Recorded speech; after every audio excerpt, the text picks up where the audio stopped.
Sekarang, kita akan membuat kontur bagian bawah. Kali ini, kontur akan dibuat menggunakan fitur cycle. Beri keterangan contouring. Kita isi data teknis yang dibutuhkan. Tool yang digunakan masih tool 2. Spindle berputar pada 5000 rpm searah jarum jam. Pada motion, gerakan tool ke daerah persiapan. G00Z50, lalu G00X-10, Y-10. Selanjutnya, kita tekan tombol milling pada tombol horizontal layar, lalu kontur milling pada tombol vertikal layar. Akan muncul tampilan parameter yang harus diisi.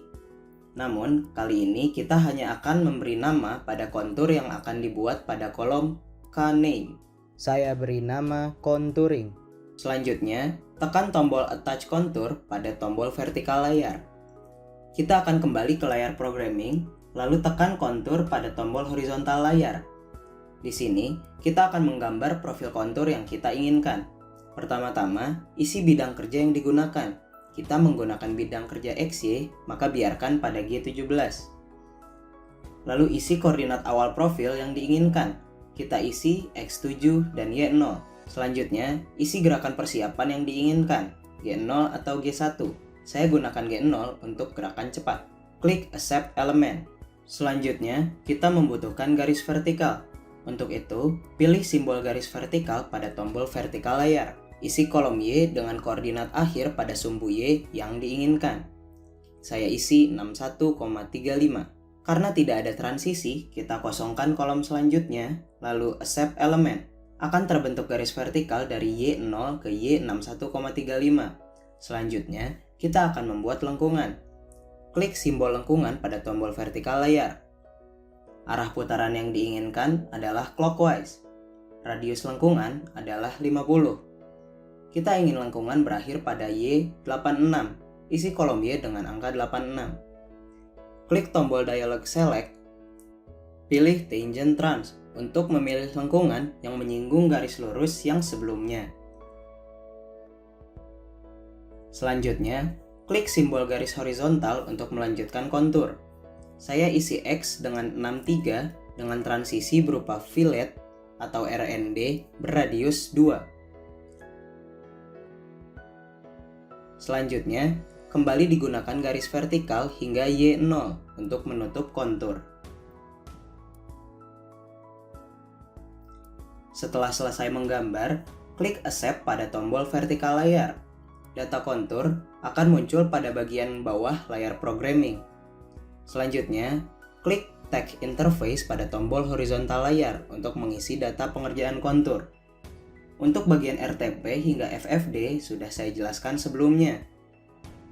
RTP 50, RFP 0, SDIS 2, depth atau kedalaman min 5, mid 5, FAL 0, FALD 0, FFP1 300, dan FFD 100. Pada kolom vari, saya isi 111 untuk retract tool ke SDIS menggunakan G1 dan proses roughing.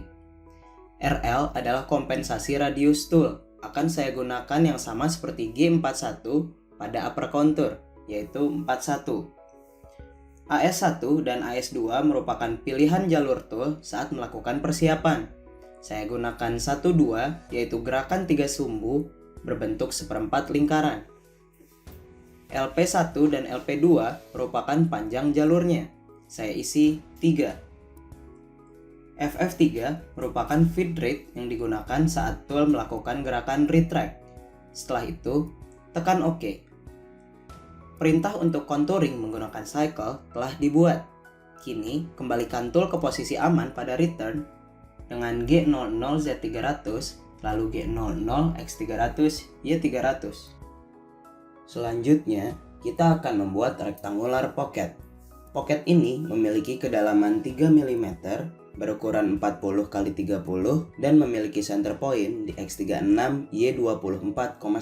Tool yang digunakan masih tool 2. Kecepatan spindle 6500 rpm dengan arah clockwise. Sekarang, kita akan memberi perintah gerakan pada motion. Lakukan gerakan cepat menuju Z50 dengan G00 Z50.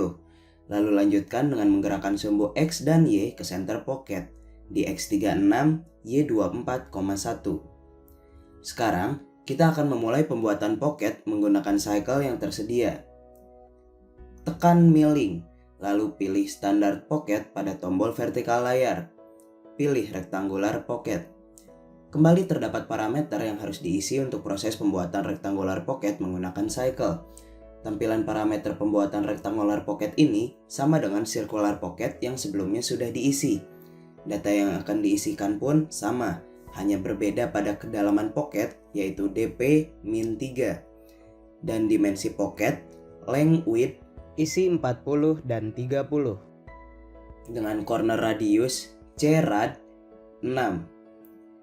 PAPO, center rectangle 36 dan 24,1. Lalu vari digunakan 1,1. Karena pocket berbentuk rektangular, maka gerakan lurus G01 lebih cocok digunakan dibandingkan dengan helix. Untuk parameter selanjutnya disamakan dengan pengerjaan circular pocket. Untuk RAD1 dan DP1 dikosongkan karena tidak memilih opsi helix. Jika semua sudah terisi, klik accept. Sama seperti pembuatan circular pocket tadi, kali ini pun perlu dilakukan proses finishing lanjutan. Proses ini dapat dilakukan dengan mengcopy pocket 3 menggunakan fungsi mark on dan copy. Tekan recomp pada tombol horizontal layar. Di sini, fungsi yang akan diubah tentunya adalah vari menjadi 12, yaitu gerakan lurus G01 dan finishing.